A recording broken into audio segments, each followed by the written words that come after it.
Romanos capítulo 9, versículo 5. ¿De quiénes son los patriarcas y de los cuales según la carne vino Cristo, el cual es Dios sobre todas las cosas, bendito por los siglos? Amén.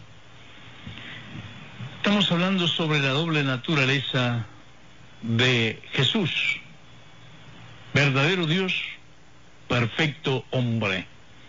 En Jesús se encontraban estas dos naturalezas. Por eso la palabra del Señor nos dice que aquel verbo fue el que se hizo carne.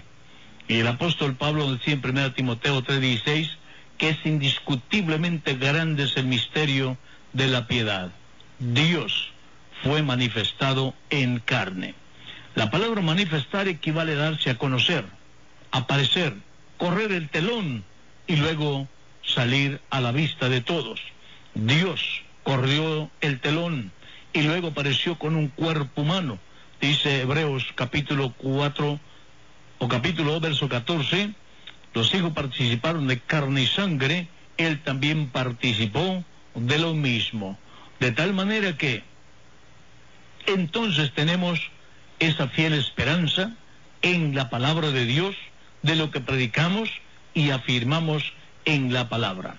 Dios se cubrió de un cuerpo humano para aparecer entre los humanos y darles el mensaje de salvación. En primer lugar, siempre ha habido esta discusión del Padre y el Hijo, y desgraciadamente hay una buena cantidad de gente que cuando preguntamos ¿quién es el Padre de Jesús?, no nos dan una respuesta correcta. Pero la palabra de Dios dice quién es el Padre de Jesús. Dice Mateo capítulo 18, capítulo 1, verso 18, que el Espíritu Santo fue quien engendró a Jesús, o María concibió del Espíritu Santo, dice el verso 20. De tal manera que a quien le llamaba Padre Jesús es al Espíritu Santo. Y en el libro de Juan, Jesús nos dice el Padre que mora en mí. Si hubiera sido otra persona, o el anciano, como algunos le llaman, un anciano, el Padre de Jesús, ¿cómo podía estar morando dentro de él? La palabra de Dios dice claramente cómo fue esta obra. Lucas da sus detalles bien claros en la palabra, en el capítulo 1 de Lucas, el verso 32 y 35. Lo que dice la palabra de Dios, que el Espíritu Santo fue quien engendró a Jesús en el vientre de María, es decir, a ese niño. Y a ese niño Dios le puso el nombre Jesús. Era el nombre que Dios tenía para salvación. Era el nombre Salvador. Era el nombre que Dios se había reservado desde el principio para este niño en este oficio de Salvador, ya que el nombre Jesús significa Salvador. Ahora la pregunta sería, ¿dónde estaba el Padre de Jesús mientras él estaba en la tierra como hijo? Juan el apóstol nos dice textualmente lo que Jesús dijo de sí mismo: el Padre que mora en mí. Juan 14, 7, 8. Cuando Jesús dice estas palabras, el Padre que mora en mí, no está diciendo el Padre que mora conmigo, sino en mí, dentro de él. Es decir, era el mismo Espíritu Santo que es la deidad absoluta morando en el cuerpo humano. Jesús en la carne era el templo donde Dios moraba, dice Juan 1:18. Jesús le dijo a los judíos: destruid este templo y yo en 3 días lo voy a levantar. Ellos creyeron que hablaba del edificio, pero Jesús está hablando de su cuerpo, y cuando él dice que en 3 días lo va a levantar, hablaba de su resurrección. Entonces Jesús aquí le está hablando de su cuerpo, el templo donde Dios habitaba. Y en 2 Corintios 5:19 nos dice Dios estaba en Jesús, reconciliando consigo al mundo. Y también nos dice en Colosenses 2:9 que en Jesús habitaba toda la plenitud de la deidad. Ahora, cuando Jesús es glorificado, realmente, ¿dónde está morando? Antes de que Jesús naciera, ¿dónde estaba el Hijo? El Hijo estaba en el seno del Padre, es decir, en la mente de Dios, en el programa de Dios a desarrollar.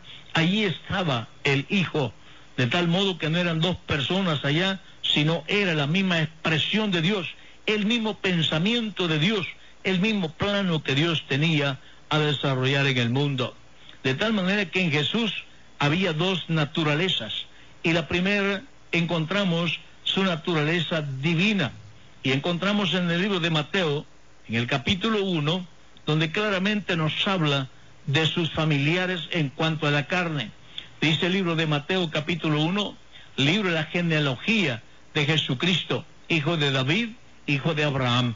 Aquí está hablando de su familia, de la genealogía de Jesús en cuanto a lo humano. Lo presenta Mateo, primero llama hijo de David. ¿Por qué habla primero que es hijo de David? Mostrando con esto de que él es heredero del trono y que es declarado el rey, ya que el mensaje de Mateo en eso se desarrolla, que Jesús es el rey. Marcos habla de que Jesús es el siervo, Lucas habla de que Jesús es el hombre y Juan habla de que Jesús es Dios. En esta forma cuádruple se muestra la personalidad perfecta de Jesús. Entonces el capítulo 1 dice hijo de David, heredero del trono, pero luego regresa a Abraham, diciendo que es hijo de Abraham. Cuando le llama hijo de Abraham está diciendo de que es perfectamente un hebreo. Y por esta razón, él es el que va a salvar la humanidad. Es la simiente que Dios le ha dicho a Abraham, que le levantaría de él, como también lo dijo de la mujer. De manera que empieza ahí señalando de Abraham a Isaac, Jacob y Judá. Todo esto empieza la lista hasta que llegamos al verso 17. De manera que todas las generaciones desde Abraham hasta David son 14. Desde David hasta Babilonia, 14. Y de Babilonia a Jesús, 14 generaciones. Entonces está hablando aquí, 3 veces 14 nos da un total de 42 generaciones. Desde Abraham a las 42 generaciones fue que Jesús nació.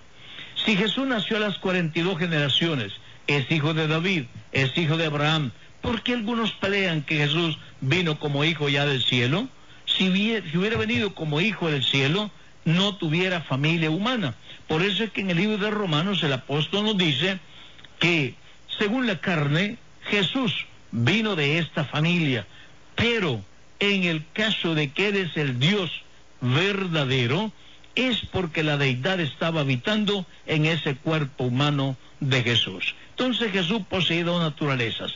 ¿Cómo se hizo esto? Fue aquel momento cuando María aceptó, aquí la sierva del Señor, hágase conmigo conforme a tu voluntad. Y dice la palabra de Dios que el Espíritu Santo vino sobre ella, la cubrió con su sombra, y en ese momento ella fecundó, y en ese momento ella concibió, y ahí tenemos ya un feto que está criándose en el vientre de María, y a los 9 meses nació como nacen todos los niños, se desarrolló como se desarrollan todos los niños, pasó su adolescencia, su juventud, hasta llegar a un hombre maduro y empezar su ministerio a los 30 años de edad. Eso es en cuanto a lo humano. ¿Qué fue lo que sucedió en esto? Hay una unión de dos naturalezas. La naturaleza divina, tomando la naturaleza humana, es decir, cuando el Espíritu Santo se une a María y la envuelve con su poder. Ese es el momento cuando la naturaleza divina toma la naturaleza humana. Y el resultado es un hombre que nace de María con esa doble naturaleza. Perfecto hombre y verdadero Dios. Decimos perfecto hombre porque en él no hay tacha, tentado en todo pero sin pecado. Pero verdadero Dios porque no falla en sus promesas. De tal manera que teniendo un Dios de esta naturaleza, confiadamente podemos decir, Él es nuestro Dios, nuestro Salvador, nuestro todo. Entonces, vivió como un humano, vivió ahí en Nazaret, y a los 30 años tomó camino hacia el Jordán, hasta el lado de Jericó, donde vino para ser bautizado, y desde ese momento el Espíritu Santo vino sobre él. La deidad se posesionó de ese cuerpo, y ahora Jesús no solamente es hombre, es el verdadero Dios humanado, y luego el Espíritu lo dejó para que hiciera el sacrificio por la humanidad. Esto es Jesús, en su naturaleza humana y el verdadero Dios con nosotros. Por eso Jesús